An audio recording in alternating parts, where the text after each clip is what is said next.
স্বাগতম আগামী সকালের আজকের বিশেষ পর্বে। আজ আমরা কথা বলবো শ্রীলঙ্কার রাজনৈতিক অঙ্গনে ঘটে যাওয়া এক যুগান্তকারী পরিবর্তন নিয়ে। দেশটির জনগণ দীর্ঘ 2 বছর অপেক্ষার পর নতুন প্রেসিডেন্ট হিসেবে বামপন্থী নেতা অনুরা কুমারা দিশানায়েককে নির্বাচিত করেছেন। গণবিক্ষোভের মুখে সাবেক প্রেসিডেন্ট গোতাবায়া রাজাপক্ষে দেশ ছেড়ে পালানোর পর অবশেষে শ্রীলঙ্কা পেয়েছে নতুন নেতা।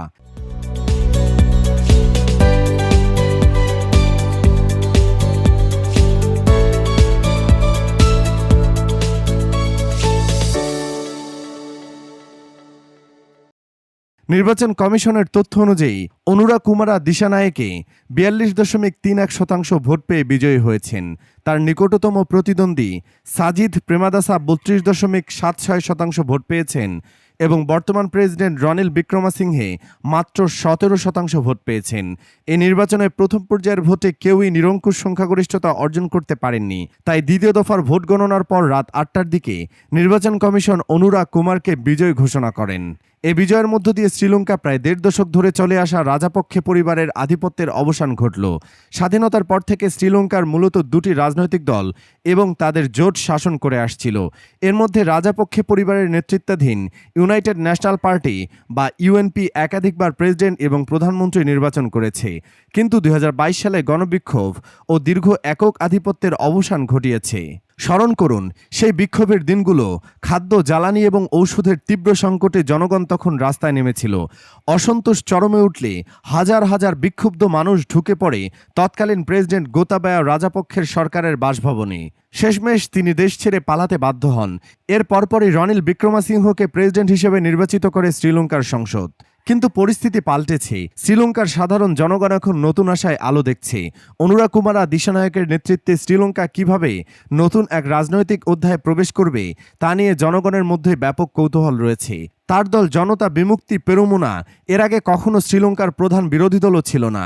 এবার তারা ন্যাশনাল পিপলস পাওয়ার বা এনপিপি জোটের ব্যানারে নির্বাচন করেছে এবং গণমানুষের সমর্থন পেয়েছে। দিশানায়েকের বিজয়কে অনেকেই শ্রীলঙ্কার জন্য এক যুগান্তকারী পরিবর্তন হিসেবে দেখছেন। তার দল দুর্নীতির বিরুদ্ধে এবং সামাজিক ন্যায় বিচারের পক্ষে দৃঢ় অবস্থান নিয়েছে, যা শ্রীলঙ্কার সাধারণ মানুষের সমর্থন কুড়িয়েছে। রাজনৈতিক বিশ্লেষকরা মনে করেন দিশানায়েকের ব্যক্তিগত জনপ্রিয়তা এবং দলীয় আদর্শ তাকে বিজয়ী করতে গুরুত্বপূর্ণ ভূমিকা পালন করেছে।